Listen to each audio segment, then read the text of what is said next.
Hello friends, welcome to our YouTube channel technical madam.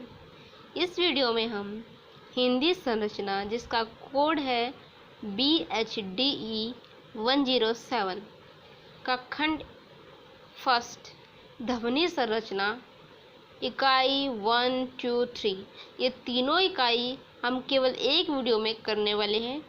अगर आप channel पर पहली बार आए हैं तो चैनल को सब्सक्राइब कर ले, साथ ही साथ बेल आइकन को भी प्रेस कर ले जिससे कि आपको न्यू वीडियो का नोटिफिकेशन सबसे पहले मिल सके। तो चलिए फ्रेंड्स स्टार्ट करते हैं।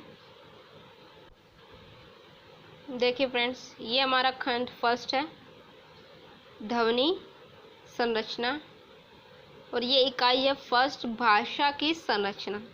तो पहले हम इसके क्वेश्चनों को डिस्कस करते हैं, फिर हम इसके आंसर्स को देखेंगे। तो चलिए फ्रेंड्स ये सभी क्वेश्चन प्रीवियस ईयर क्वेश्चन में पूछे जा चुके हैं।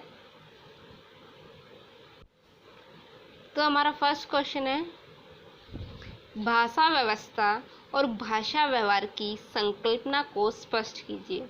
ये क्वेश्चन आपका जून 2017 में पूछा जा चुका है।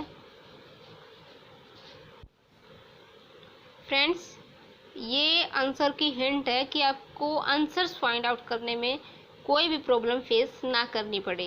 तो ये हेडिंग है फ्रेंड्स यहाँ पर भाषा व्यवस्था की संकल्पना। ओके फ्रेंड्स, सेकंड क्वेश्चन है भाषा व्यवस्था की संकल्पना पर प्रकाश डालिए। ये क्वेश्चन आपका दिसंबर 2015 में पूछा जा चुका है। ये फ्रेंड्स इसके आंसर की हेडिंग है भाषा व्यवस्था की संकल्पना। ओके फ्रेंड्स, थर्ड क्वेश्चन है लॉन्ग भाषा व्यवस्था और पैरोल भाषा व्यवहार। ओके फ्रेंड्स, इसके आंसर की हेडिंग है भाषा व्यवस्था की संकल्पना। फ्रेंड्स यहाँ पर आपने एक कॉमन चीज़ देखी होगी कि इन सभी का आंसर एक ही है, भाषा व्यवस्था की संकल्पना। सेकंड में भी भाषा व्यवस्था की संकल्पना और थर्ड में भी भाषा व्यवस्था की संकल्पना। ओके फ्रेंड्स, नेक्स्ट है भाषा की संरचनात्मक इकाइयों का संक्षिप्त परिचय दीजिए। ये क्वेश्चन आपका दिसंबर 2012 में पूछा जा चुका है और इसका आंसर है भाषा की संरचनात्मक इकाइयाँ। नेक्स्ट क्वेश्चन है भाषा क्या है, इसे समझाते हुए भाषा की संरचनात्मक इकाइयों का उदाहरण सहित विवेचन कीजिए। इसका आंसर है भाषा की संरचनात्मक इकाइयाँ। ओके फ्रेंड्स, देखिए फ्रेंड्स आपने यहाँ पर एक चीज़ देखी होगी कॉमन कि इसका भी आंसर भाषा की संरचनात्मक इकाई है और इसका भी आंसर भाषा की संरचनात्मक इकाइयाँ है। ओके फ्रेंड्स, नेक्स्ट क्वेश्चन है भाषा संरचना से क्या अभिप्राय है, 100 उदाहरण स्पष्ट कीजिए। इस क्वेश्चन दिसंबर 2011 जून 2016 में क्वेश्चन पूछा जा चुका है और इसके आंसर में आपको लिखना है भाषा संरचना का तात्पर्य। नेक्स्ट है स्वर और व्यंजन ध्वनियों का अंतर स्पष्ट कीजिए। ये क्वेश्चन आपका दिसंबर 2015 में पूछा जा चुका है। फ्रेंड्स ये क्वेश्चन आपके दिसंबर एग्ज़ाम और जून एग्ज़ाम दोनों के लिए बहुत ही ज़्यादा इम्पोर्टेंट है। अगर आप इन क्वेश्चनों को कर लेते हैं तो आप अपने एग्ज़ाम में बहुत ही अच्छा स्कोर कर लेंगे। ओके फ्रेंड्स, नेक्स्ट क्वेश्चन है रूपनेम से आप क्या समझती हैं। ये क्वेश्चन आपका दिसंबर 2015 में पूछा जा चुका है। नेक्स्ट है प्रोक्ति। ये क्वेश्चन आपका जून 2016 और दिसंबर 2012 में पूछा जा चुका है। इसके आंसर में आपको लिखना है प्रोक्ति संरचना। ओके फ्रेंड्स, अब हम इन क्वेश्चनों के आंसर्स को डिस्कस करेंगे। फ्रेंड्स पहले हम इस इकाई का इंट्रोडक्शन देख लेते हैं। इंट्रोडक्शन देखने से हमें पता लग जाएगा कि इस इकाई के अंतर्गत क्या है। ओके फ्रेंड्स, तो चलिए देखते हैं परिचय। हमारे दैनिक जीवन में भाषा का काफ़ी प्रयोग होता है। इसके अभाव में हम अपनी कोई भी बात किसी के भी सामने प्रकट नहीं कर सकते। ओके फ्रेंड्स, हमारी डेली लाइफ में भाषा का बहुत ही प्रयोग होता है और अगर इसकी कमी हो जाती है, अगर ये नहीं हो भाषा, तो हम अपनी कोई भी बात किसी के भी सामने प्रकट नहीं कर सकते। समाज और मनुष्य दोनों के लिए भाषा की महत्ता होती है। ओके फ्रेंड्स, भाषा को दो भागों में विभक्त किया गया है। फर्स्ट है मौखिक और सेकंड है द्वितीय। इन दोनों ही प्रकार की भाषाओं का हमारे जीवन में अत्यंत महत्व है। भारत में अनेकों प्रकार की भाषाओं का प्रयोग करने वाले नागरिक हैं, लेकिन भाषा की जो आंतरिक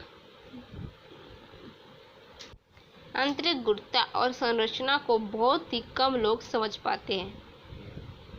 ओके फ्रेंड्स, किसी भी भाषा को व्यवस्थित करने के लिए उस भाषा की व्यवस्था का क्रम होना अनिवार्य माना गया है। किसी भी प्रकार की भाषा का एक व्याकरण रूप होना अनिवार्य होता है। व्याकरण के माध्यम से भाषा के अलग अलग अवयवों के उचित संयोजन से ही भाषा की उचित व्यवस्था बनती है।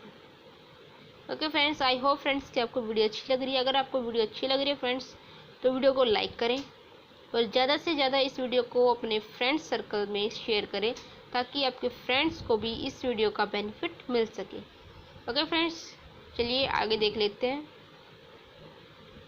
भाषा का अध्ययन करने के लिए आधुनिक भाषा विज्ञान में अनेकों प्रकार की शाखाएं बन चुकी हैं। भाषा के स्वरूप को भाषा की इकाइयों से निर्मित किया जाता है। किसी भी प्रकार की भाषा को व्याकरण के बिना उचित रूप देना सहज नहीं होता, इसलिए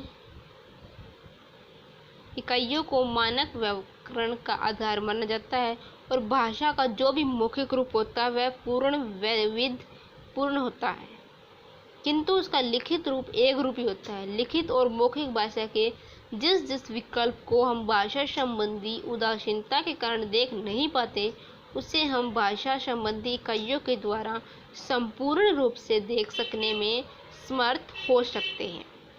ओके फ्रेंड्स, यदि हमें संरचनात्मक इकाइयों की स्पष्ट जानकारी होगी तो हम भाषा के किसी भी रूप को पूर्ण रूप से पहचान सकते हैं। ओके फ्रेंड्स, ये इंट्रोडक्शन था। आगे हम देख लेते हैं भाषा व्यवस्था से क्या तात्पर्य है, समझाइए। भाषा व्यवस्था का तात्पर्य है भाषिक इकाइयों का ऐसा समूह जिससे भाषा का एक व्याकरणिक रूप उजागर होता है। भाषा विज्ञान के जनक सश्योर ने इस बात को स्पष्ट प्रतिपादित किया है कि भाषा एक व्यवस्था है और इसकी व्यवस्था का अपूर्ण होना अर्थ का अनर्थ होना होता है, जो भाषा नियमों में बंधी हुई और आदर्श रूप लिए हुए होती है, वह भाषा व्यवस्था कहलाती है। भाषा व्यवस्था का प्रयोग आदर्श स्थितियों में किया जाता है। भाषा व्यवस्था का प्रयोग पुस्तकों, शिक्षा के माध्यम भाषा के रूप में किया जाता है। भाषा व्यवस्था से बंधे भाषा का प्रयोग औपचारिक परिस्थितियों में किया जाता है। नेक्स्ट है भाषा संरचना विभिन्न इकाइयों से मिलकर हुई है, जो निम्न प्रकार से है। फर्स्ट है ध्वनि या स्वन, सेकंड अर्थ और थर्ड है स्वनियम। नेक्स्ट है फोर्थ रूप स्वनियम और फिफ्थ है व्याकरण। भाषा संरचना की सर्वप्रथम इकाई में ध्वनि को रखा गया है और इसे भाषा की लघुतम या सबसे छोटी इकाई माना जाता है। ये ध्वनियाँ अपने स्वतंत्र रूप से विचार विनिमय में सहायक सिद्ध होती है। अन्य भाषाओं इकाइयों का निर्माण ध्वनियों के आधार पर होता है, इसी से सभी इकाइयों में अर्थवत्ता दिखाई देती है। नेक्स्ट है ध्वनियों के योग शब्द बनते हैं तथा शब्दों से मिलकर वाक्य बनते हैं। किसी भी प्रकार की भाषा में शब्दों का योगदान सर्वाधिक होता है। शब्दों से पद बनते हैं और पदों के योग से वाक्य निर्माण होता है, जिसके माध्यम से व्यक्ति अपने विचारों को अभिव्यक्त करता है। भाषा संरचना की समस्त इकाइयों का भाषा में अत्यधिक महत्वपूर्ण स्थान होता है। इनमें से किसी एक के अभाव में भाषा अर्थहीन हो जाती है। तो फ्रेंड्स, इनमें से किसी एक के अभाव में भी भाषा क्या हो जाती है, अर्थहीन हो जाती है। नेक्स्ट है वाक्य और प्रोक्ति संरचना के अंतर पर विचार कीजिए। तो फर्स्ट है वाक्य संरचना। किसी भाव या विचार की पूर्ण व्यंजना के करने के साधन को क्या कहते हैं? वाक्य। वाक्य को भाषा की महत्वपूर्ण इकाई माना जाता है। वाक्यों के माध्यम से विचारों को प्रकट किया जाता है। शब्दों को पूर्ण रूप देने के लिए वाक्य का निर्माण अति आवश्यक होता है। आई होप फ्रेंड्स कि आपको विजिबल होगा, क्योंकि स्वतंत्र शब्द एक सीमा तक ही अर्थवान होते हैं। वाक्य के अंतर्गत योग्यता, आकांक्षा और आसक्ति से युक्त शब्दों का होना आवश्यक होता है। वाक्यों के अर्थवान होने पर ही किसी को हम अपनी बात को समझा सकते हैं और दूसरों की बात को समझ सकते हैं। वाक्य के अंतर्गत 3 सिद्धांतों को सम्मिलित किया गया है: पदों का वाक्य में स्थान, अनुवृत्ति और नियमन। वाक्य संरचना में कर्ता व क्रिया का महत्वपूर्ण स्थान होता है। इसके नियम हर भाषा के अपने होते हैं। वाक्य संरचना को स्पष्ट रूप में समझने के लिए 3 बातों का ध्यान रखना अनिवार्य है। फर्स्ट है रचना की दृष्टि से वाक्य के 3 प्रकार होते हैं। फर्स्ट है सरल वाक्य, सेकंड संयुक्त वाक्य और थर्ड है मिश्र वाक्य। सेकंड है अर्थ की दृष्टि से भी वाक्य के 8 भेद किए गए हैं। फर्स्ट है विधानार्थक वाक्य, सेकंड है निषेधार्थक वाक्य, थर्ड है आज्ञार्थक वाक्य, फोर्थ है प्रश्नार्थक वाक्य, फिफ्थ है विस्मय आदि बोधक वाक्य, सिक्स्थ है इच्छार्थक वाक्य, सेवंथ है संदेहार्थक वाक्य और एट्थ है संकेतार्थक वाक्य। तो ये सभी क्या थे? अर्थ की दृष्टि से वाक्य के 8 भेद, और ये थे हमारे रचना की दृष्टि से वाक्य के 3 भेद। नेक्स्ट हम देखते हैं क्रिया के आधार पर वाक्य के 3 भेद होते हैं। फर्स्ट कृतवाचक, सेकंड कर्मवाचक और थर्ड भाववाचक। नेक्स्ट है प्रयुक्ति संरचना। आधुनिक भाषा विज्ञान के द्वारा प्रयुक्ति को वाक्य की छोटी इकाई माना जाता है। इसे अंग्रेजी में डिस्कोर्स के नाम से जाना जाता है। प्रयुक्ति का निर्माण पदों, पदबंधों, उपवाक्यों, वाक्यों में संयोजन से होता है। स्वतंत्र वाक्यों को परिस्थिति, संदर्भ और वार्तालाप में परिवेश अनुसार संगठित किया जाता है, अर्थात सभी स्वतंत्र वाक्यों को प्रयुक्ति के रूप में संरचित करना होता है। हिंदी में यदि, लेकिन, बल्कि, किंतु, अतएव आदि सब प्रयुक्ति निर्माण के सहायक तत्व माने जाते हैं। प्रयुक्ति संरचना की दृष्टि से इसे 3 भागों में वर्गीकृत किया गया है। फर्स्ट है संवाद प्रयुक्ति, सेकंड है एकालाप प्रयुक्ति और थर्ड है विवरण प्रयुक्ति। नेक्स्ट है, आई होप फ्रेंड्स कि आपको ये विजिबल होगा।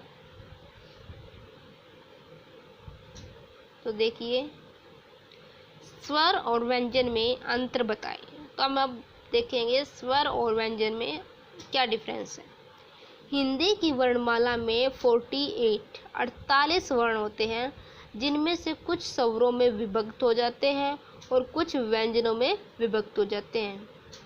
हिंदी वर्णमाला के अनुसार स्वरों और व्यंजनों में निम्न प्रकार का अंतर देखा जाता है। फ्रेंड्स, हिंदी की वर्णमाला में 48 वर्ण होते हैं, कुछ स्वरों में विभक्त हो जाते हैं और कुछ व्यंजनों में।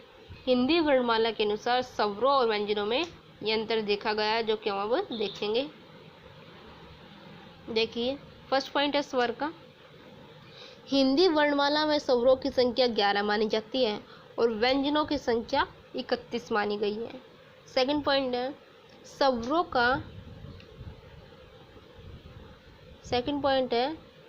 स्वरों का प्रयोग बिना व्यंजनों की मदद के किया जा सकता है और व्यंजनों का प्रयोग हमेशा से ही स्वरों की सहायता से किया गया है। थर्ड है, स्वरों से अक्षरों का निर्माण किया जाता है और व्यंजनों का निर्माण बिना स्वरों के नहीं किया जा सकता। ओके फ्रेंड्स, फोर्थ डिफरेंस देख लेते हैं। वर्णमाला में स्वर मुखर होते हैं और व्यंजनों की मात्रा कम होती है। नेक्स्ट है, स्वर स्वयं से उच्चारित होते हैं और व्यंजन स्वयं से उच्चारित नहीं होते। ओके फ्रेंड्स, ए से औ तक स्वर कहलाते हैं और क से घ तक व्यंजन कहलाते हैं। नेक्स्ट है, स्वरों का सतत उच्चारण होता है और व्यंजनों का सतत उच्चारण नहीं होता। सतत होता है फ्रेंड्स लगातार, स्वरों का उच्चारण क्या होता है लगातार, ए आ ई उ, और व्यंजनों का सतत उच्चारण नहीं होता। ओके फ्रेंड्स, नेक्स्ट है, स्वरों से अक्षरों का निर्माण होता है और व्यंजनों से अक्षरों का कम निर्माण होता है।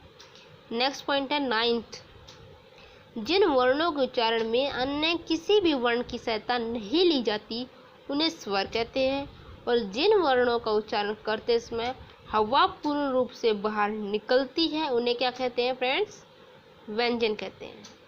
नेक्स्ट है 10th और लास्ट पॉइंट, डिफरेंस स्वर और व्यंजन के बीच में। स्वरों को 3 भागों में बांटा गया है, हर्ष स्वर, दीर्घ स्वर और फ्लुत स्वर। ओके फ्रेंड्स, और व्यंजनों को 3 भागों में विभक्त किया गया है, स्पर्श व्यंजन, अंतस्थ व्यंजन और ऊष्म व्यंजन। आई होप फ्रेंड्स कि आपको ये डिफरेंस समझ में आ गया होगा।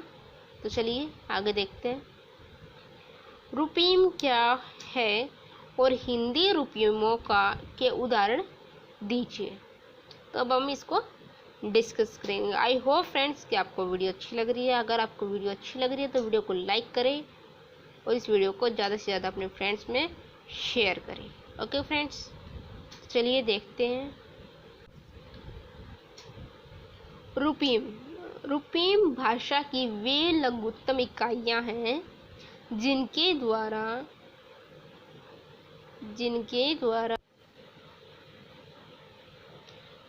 द्वारा किसी प्रकार या अर्थ को व्यक्त किया जाता है और किसी वर्ग का प्रतिनिधित्व किया जाता है। रूपीम के वर्ग में सम्मिलित सदस्य हैं जो समान कार्य या अर्थ को प्रकट करते हैं, उन्हें रूपीम संरूप कहा जाता है। अर्थात संरूप हमेशा किसी न किसी वर्ग के सदस्य होते हैं और उस वर्ग का प्रतिनिधित्व करने वाले रूपों को ही क्या कहते हैं फ्रेंड्स, रूपीम कहा जाता है। जैसे फ्रेंड्स फॉर एग्जांपल आप देख सकते हैं यहाँ पर, ये देखिए। ओके फ्रेंड्स, उपयुक्त वर्ग में क्या दिया हुआ है, इन तीनों शब्द रूपीम को स्पष्ट करते हैं और वर्ग सेकंड में संरूप को स्पष्ट करते हैं। वर्ग फर्स्ट में किसको स्पष्ट करते हैं, रूपीम को, और सेकंड में संरूप को। नेक्स्ट है, रूपीम को कितने भागों में विभाजित किया गया है, 4। फर्स्ट है मुक्त रूपीम, जैसे राम और गाय। सेकंड है बुद्ध रूपीम, जैसे लड़की। थर्ड है मुक्त बद्ध रूपीम, राजपुरुष। और फोर्थ है संयुक्त रूपीम, पंकज, नीरज और नगर। ओके फ्रेंड्स, इस प्रकार रूपीमों के पृथक पृथक भेदों के माध्यम से ही व्याकरणिक कोटियों का निर्माण होता है। ओके फ्रेंड्स, अब हम इकाई सेकंड देखेंगे। यहाँ तक हमने किए इकाई फर्स्ट के क्वेश्चन, अब हम इकाई सेकंड देखेंगे। अब हम इकाई 2 देखेंगे। इकाई सेकंड, हिंदी की स्वर ध्वनियाँ। ओके, तो पहले हम इनके क्वेश्चनों को डिस्कस कर लेते हैं, फिर हम इसके आंसर्स को देखेंगे। ओके फ्रेंड्स, तो हमारा फर्स्ट क्वेश्चन है, स्वर और व्यंजन ध्वनियों में अंतर स्पष्ट करते हुए स्वर ध्वनियों की उच्चारणात्मक विशेषता भी बताइए। ये क्वेश्चन आपका स्वर और व्यंजन में अंतर और स्वरों का वर्गीकरण, इसके आंसर की हिंट है फ्रेंड्स, हेडिंग है, जिससे कि आपको आंसर्स फाइंड आउट करने में कोई भी परेशानी ना हो। ये क्वेश्चन आपका दिसंबर 2016 और जून 2017 में पूछा जा चुका है। फ्रेंड्स, ये सभी क्वेश्चन प्रीवियस ईयर में आए हुए हैं। ओके, नेक्स्ट क्वेश्चन हम देख लेते हैं। नेक्स्ट क्वेश्चन है, आघात और बलाघात। आघात आ जाए फ्रेंड्स, बलाघात आ जाए, एक ही बात होती है। दिसंबर 2011 में क्वेश्चन आया हुआ है और दिसंबर 2012, जून 2014 और जून 2018 में ये क्वेश्चन पूछा जा चुका है। थर्ड क्वेश्चन है, मूल स्वर को उदाहरण सहित स्पष्ट कीजिए। ये क्वेश्चन आपका जून 2014 में पूछा जा चुका है।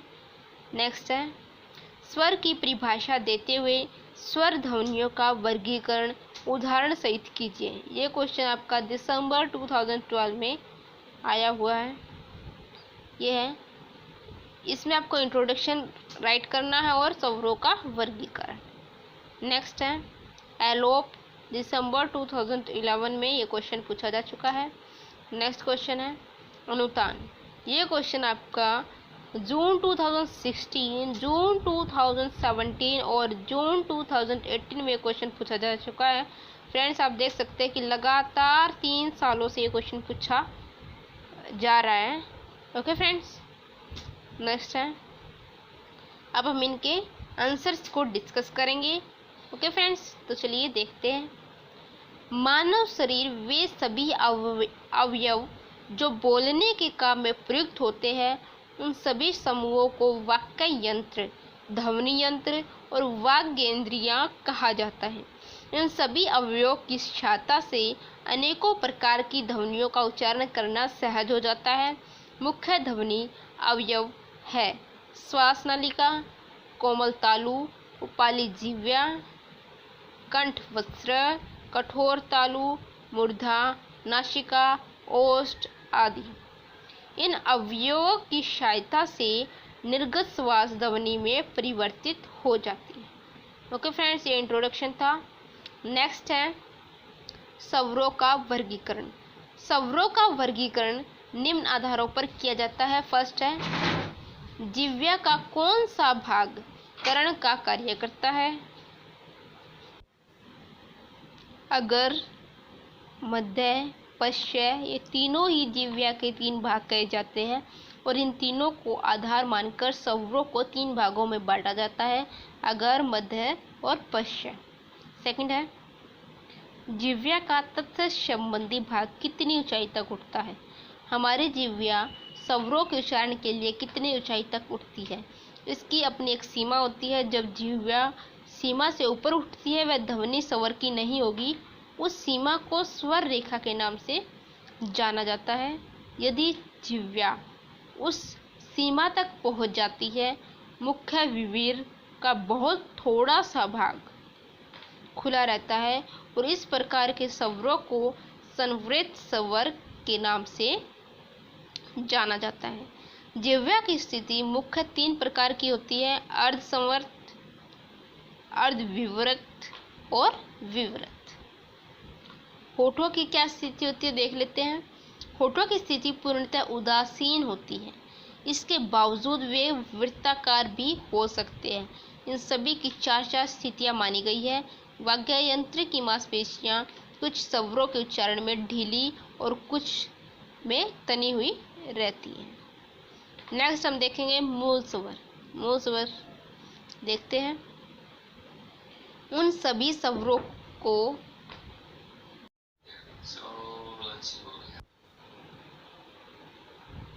केंद्रीय स्वर कहते हैं, जो स्वर न अगर रेखा के और न ही पश्च रेखा के समीप है, जैसे ए, आ, नागरिक लिपि में मात्रा पद्धति होती है। कोई व्यंजन किसी स्वर के साथ आता है तो उस व्यंजन के साथ पूरा स्वर नहीं लिखा जाता, उसमें स्वर की मात्रा का ही प्रयोग किया जाता है। हिंदी के स्वर और उनकी मात्राएं निम्न प्रकार से है। देखिए फ्रेंड्स, आप देख सकते हैं ये मात्राएं हैं और ये सभी क्या दे रखे हैं, इसके स्वर। ओके फ्रेंड्स, जैसे कि आप देख सकते हैं। नेक्स्ट है द्वीप स्वर। स्वरों में 4 ऐसे भी होते हैं जिन्हें द्विस्वर कहते हैं।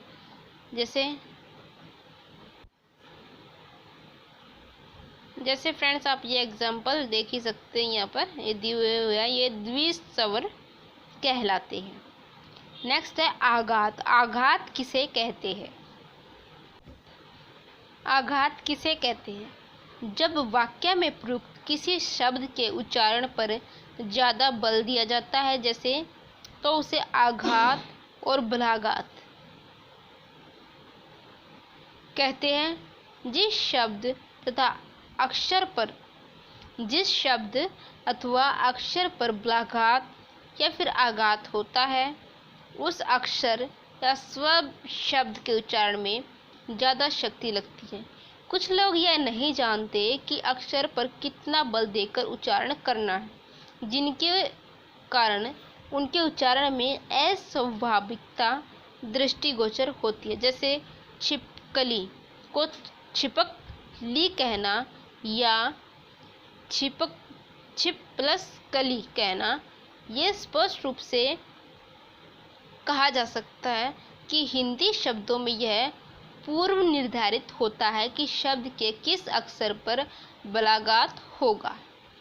ओके फ्रेंड्स, देखिए बलाघात एक खंडेतर ध्वनि है। अधिकांश भाषाओं में बलाघात के उच्चारण का आधार अक्षर होता है। इसी के आधार पर आघात की 3 प्रकार की स्थितियों का वर्णन किया गया है। फर्स्ट है बलाघात स्वराघात। इसके अंतर्गत किसी ध्वनि पर जोर देकर उच्चारण किया जाता है। जैसे चंद्रमित्र में चंद्र पर स्वराघात करने पर यह बहुब्रीहि समास हो जाएगा। सेकंड है संगीतात्मक स्वराघात। कविता और वाक्य में ध्वनि के अनुसार परिवर्तन होता है, जिसे क्या बोलते हैं, संगीत स्वराघात। जैसे क्या तुम मेले में जाओगे, इस वाक्य में जाओगे का उच्चारण कुछ उच्च स्वर में होता है। नेक्स्ट है रूपात्मक स्वराघात। प्रत्येक व्यक्ति की पहचान उसके कंठ से उत्पन्न होने वाली ध्वनि से होती है। हर व्यक्ति की कंठ ध्वनि पृथक पृथक होती है। वैज्ञानिक दृष्टि से इस स्थिति का कोई महत्व नहीं होता। टेलीफोन पर बातचीत करते समय या अंधकार में व्यक्ति की पहचान कंठ की ध्वनि से सहजता से हो जाती है।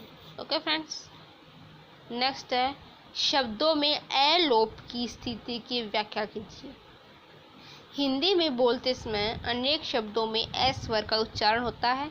शब्दों के अंत में व्यंजन के साथ आने वाले ए का उच्चारण नहीं होता। जैसे राम, इस शब्द को राम के रूप में उच्चारित किया जाता है, लेकिन शब्दों के लेखन में शब्द के अंतिम व्यंजन लगाकर नहीं लिखते। शब्दांत ए के अतिरिक्त, देखिए आई होप फ्रेंड्स कि आपको ये विजिबल होगा। शब्द के बीच में भी हिंदी में अनेक स्थानों पर ए स्वर उच्चारित नहीं किया जाता। जैसे लड़का शब्द का लड़का के रूप में उच्चारण होता है। ओके फ्रेंड्स, नेक्स्ट देख लेते हैं। नेक्स्ट है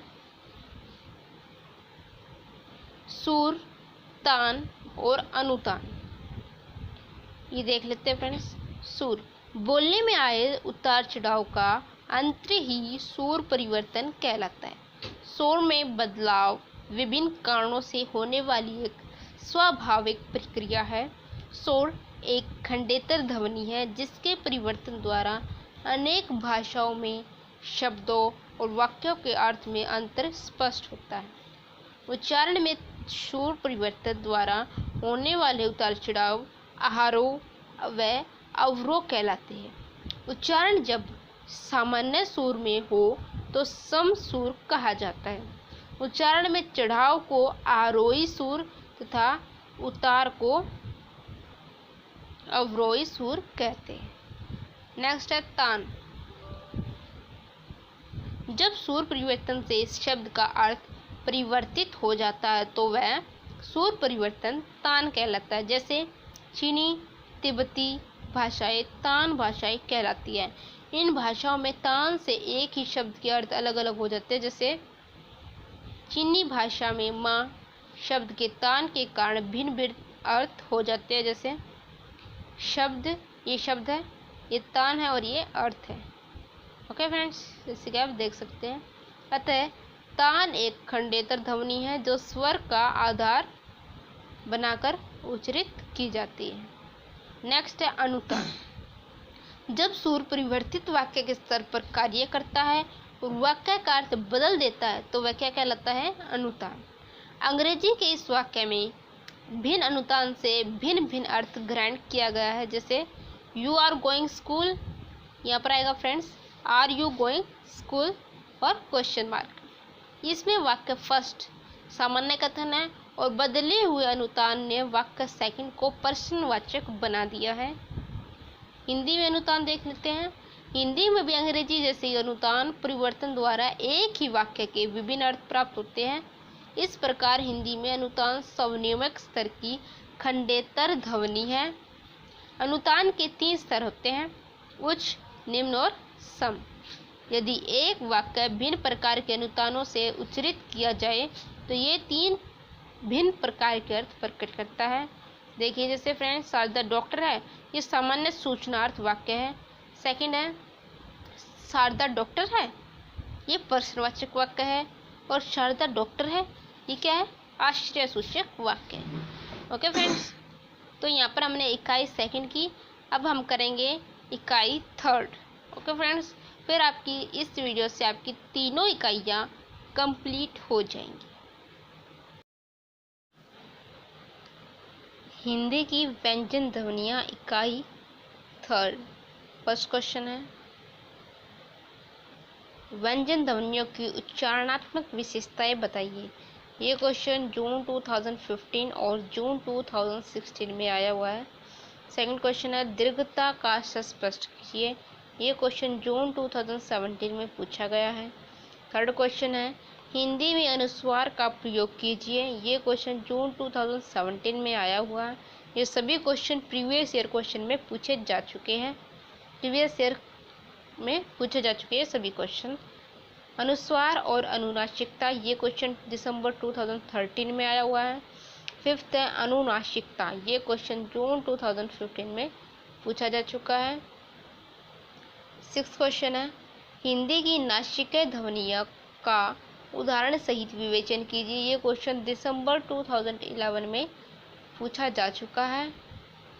अब ये हम इसका इंट्रोडक्शन करेंगे फ्रेंड्स। परिचय। स्वर ध्वनियों के बारे में जान लेने के पश्चात व्यंजन ध्वनियों ज्ञान होना भी आवश्यक है। इस अध्याय के अंतर्गत व्यंजन ध्वनियों के उच्चारण से संबंधित विशेषताओं, हिंदी के मूल व्यंजन ध्वनियों की और जो भी विदेशी भाषा में आई व्यंजन ध्वनियाँ हैं उन सभी पर विचार किया गया है। इसमें हिंदी के नासिकेय, मूर्धन्य एवं महाप्राण व्यंजनों की समुचित जानकारी प्रदान की गई है। व्यंजन ध्वनियाँ और उच्चारण विशेषताएं। व्यंजन ध्वनियाँ और उच्चारण विशेषताएं देखिए। श्वास के वायुमार्ग में व्यंजनों का उच्चारण करने में जो अवरोध उत्पन्न होता है उन्हें इसी आधार पर वर्गीकृत किया गया है। फर्स्ट है जिस ढंग से उच्चारण होता है उसे उच्चारण विधि कहा जाता है। सेकंड है स्वर यंत्र में कंपन के अभाव तथा विद्यमानता से स्वर वायु मुख्य यंत्र में प्रवेश करती है तथा जब कभी किसी भी प्रकार का अवरोध उत्पन्न होता है तब श्वास वायु किसी अन्य मार्ग से आती है, जैसे कभी नाक से, कभी जिह्वा के केंद्र से और कभी जिह्वा के पार्श्व से। थर्ड पॉइंट है जहाँ बिंदु की स्थिति अवरोध उत्पन्न करती है उसे उच्चारण बिंदु कहा जाता है। फोर्थ है जिन व्यंजन ध्वनियों का उच्चारण करने में मार्ग क्षण भर के लिए बिल्कुल बंद हो जाता है वे स्पॉट या स्पर्श व्यंजन कहलाते हैं। व्यंजन ध्वनियों का सबसे महत्वपूर्ण यही वर्ग है। शेष व्यंजनों अर्थात इनकी ध्वनियों को सप्रभा व्यंजन ध्वनि कहते हैं। फिफ्थ पॉइंट है जो ध्वनियाँ वेग के साथ निकलती है उन्हें महाप्राण व्यंजन कहते हैं और जो ध्वनियाँ शेष रह जाती है उन्हें सभी ध्वनियों को अलपप्राण व्यंजन ध्वनियाँ कहा जाता है। नेक्स्ट है नासिकीय ध्वनियाँ।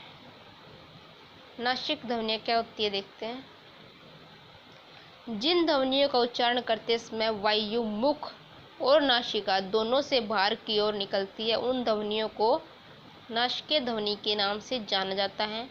नासिकीय ध्वनि में स्वर और व्यंजन दोनों का ही अपना अपना स्थान होता है। हिंदी भाषा में नासिकीय ध्वनियाँ निम्नलिखित होती है, जैसे कि फ्रेंड्स आप ये देख सकते हैं। हिंदी में नासिकीय ध्वनियाँ दो प्रकार की होती है। फर्स्ट है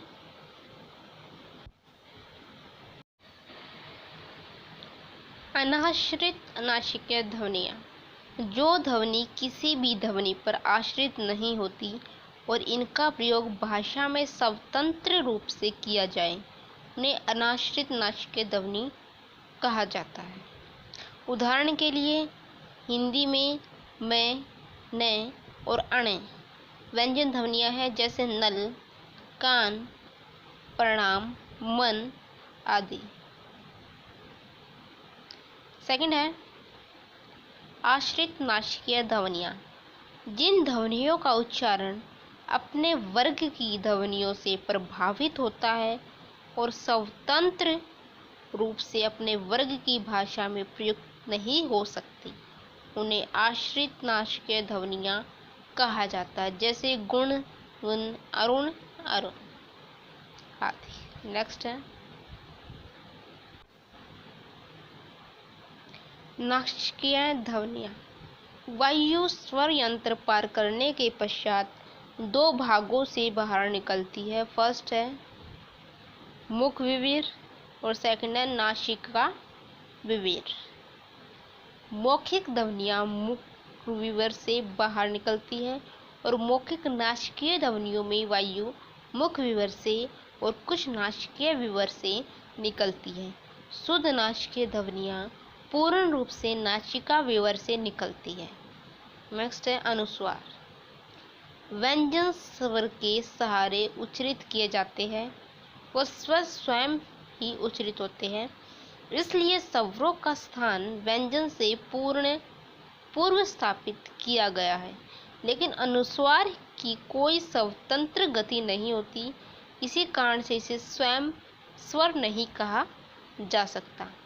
इसका स्थान स्वर के पश्चात ही माना गया है और अनुस्वार का स्थान स्वर और व्यंजन के मध्य स्थापित किया गया है, जैसे अंगीकार, ए जमा अंग जमा ग, अर्थात स्वर और व्यंजन के मध्य ही अनुस्वार का स्थान होता है। सामान्य रूप से ऊष्म व्यंजनों में अनुनासिकता लाने के लिए ही स्थान होता है।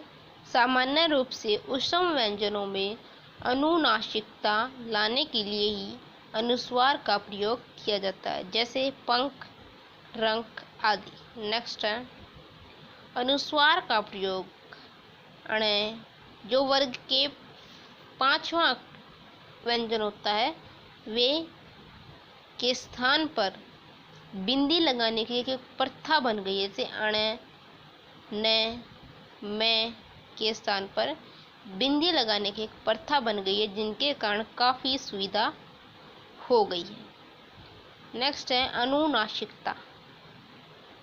हिंदी में अनुनासिकता को प्रकट करने के लिए शिरोरेखा के ऊपर चंद्र बिंदु का प्रयोग किया जाता है, लेकिन जब शिरोरेखा के ऊपर स्वर की मात्रा भी लगी हो तथा स्थान अभाव के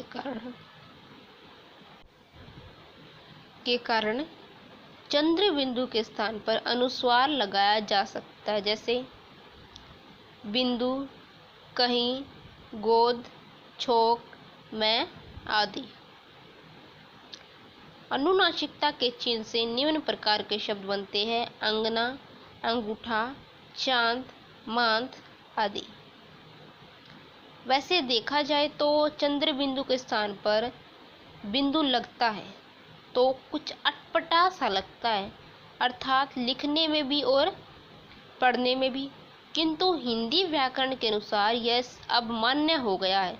इस प्रकार से माना जाता है कि जब किसी भी वर्ण का उच्चारण करते समय हवा सिर्फ मुख व नाक से निकलती है और वर्ण के ऊपर चंद्र बिंदु इस चिन्ह को अंकित किया जाता है तो उसे अनुनासिकता के नाम से परिभाषित किया जाता है।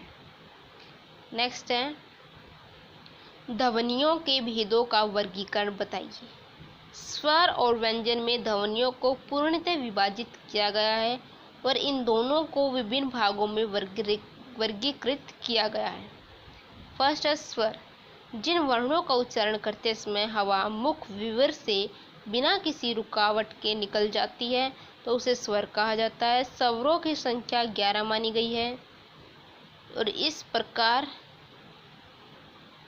प्रकार से स्वरों को भी 3 भागों में वर्गीकृत किया गया है। फर्स्ट है हर्ष स्वर, सेकंड दीर्घ स्वर और प्लुत स्वर। ये 3 स्वरों के 3 भाग हैं। फर्स्ट हर्ष स्वर क्या होता है? जिन स्वरों के उच्चारण में कम समय लगता है उन्हें हर्ष स्वर कहा जाता है, जैसे ए, ई, उ, री। और सेकंड है दीर्घ स्वर। जिन स्वरों के उच्चारण में हर्ष स्वर से दुगना समय लगता है उन्हें दीर्घ स्वर कहा जाता है, जैसे आ, ई, ए, उ, ओ। थर्ड है प्लुत स्वर। जिन स्वरों में उच्चारण में दीर्घ स्वर से दुगना और हर्ष स्वर से तिगुना समय लगता है उसे प्लुत स्वर कहा जाता है, जैसे राम, ओम आदि। वैसे उच्चारण की दृष्टि से स्वरों के 2 भेद किए जाते हैं, जैसे अनुनासिक और निरुनासिक। फर्स्ट है अनुनासिक स्वर। जिन स्वरों के उच्चारण में ध्वनि मुख के साथ साथ नासिका द्वारा भी निकलती है उन्हें अनुनासिक स्वर कहा जाता है। अनुनासिक स्वर का चिन्ह होता है, जैसे आँख। नेक्स्ट है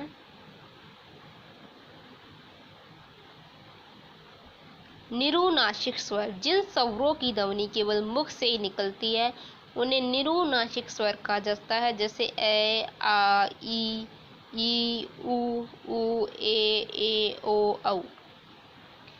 ये हमारे निरुनासिक स्वर है और ये अनुनासिक स्वर है। नेक्स्ट है व्यंजन। जिनका उच्चारण स्वरों के माध्यम से किया जाता है उन्हें व्यंजन कहते हैं। व्यंजनों का उच्चारण करते समय फेफड़ों से निकली वायु को मुंह में विभिन्न स्थानों पर रोका जाता है। कुछ व्यंजनों के उच्चारण में वायु मार्ग इतना संकरा हो जाता है कि हवा रगड़ खाकर बाहर निकलती है। उच्चारण करते समय हवा को किसी भी रूप में रोका जा सकता है। जिस स्थान पर हवा रगड़ खाती है उस स्थान को व्यंजन विशेष का उच्चारण स्थान कहते हैं और व्यंजनों को 3 भागों में भी वर्गीकृत किया गया है। फर्स्ट है स्पर्श व्यंजन। क से लेकर म तक जो 25 वर्ण होते हैं वे सभी स्पर्श व्यंजन कहलाते हैं। इन सभी व्यंजनों का उच्चारण करते समय जिह्वा मुंह के अनेक भागों को स्पर्श करती है और इन व्यंजनों के 5 भाग होते हैं जो कि निम्नलिखित है: क वर्ग, च वर्ग, ट वर्ग, त वर्ग और प वर्ग। नेक्स्ट है अंतस्थ व्यंजन। इन सभी व्यंजनों का उच्चारण करते समय हवा के रगड़ खाने से ऊष्मा उत्पन्न होती है। ये व्यंजन 4 प्रकार के होते हैं: य, र, ल, व। थर्ड है ऊष्म व्यंजन। इन व्यंजनों का उच्चारण करते समय हवा के रगड़ खाने से ऊष्मा उत्पन्न होती है। ये व्यंजन 4 प्रकार के होते हैं: श, श, ह। फोर्थ है संयुक्त व्यंजन।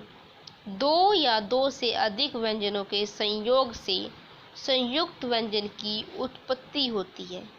हिंदी में स्वर रहित व्यंजन को आगे वाले व्यंजन से मिला दिया जाता है। फिफ्थ है द्वित्व व्यंजन। 2 व्यंजनों के योग से द्वित्व व्यंजन बनता है, जैसे टक्र, चक्र आदि। ऐसे शब्दों को द्वितीय व्यंजन कहा जाता है। इस प्रकार से वर्णमाला के आधार पर ध्वनि के 2 भेद किए गए हैं। इन दोनों के अभाव में शब्द का बनना असंभव होता है और दोनों की अपनी अपनी महत्ता होती है। फ्रेंड्स, इस वीडियो में इतना ही। मिलती है नेक्स्ट वीडियो में एक नए टॉपिक के साथ। तब तक के लिए bye bye and take care. Thank you friends for watching this video.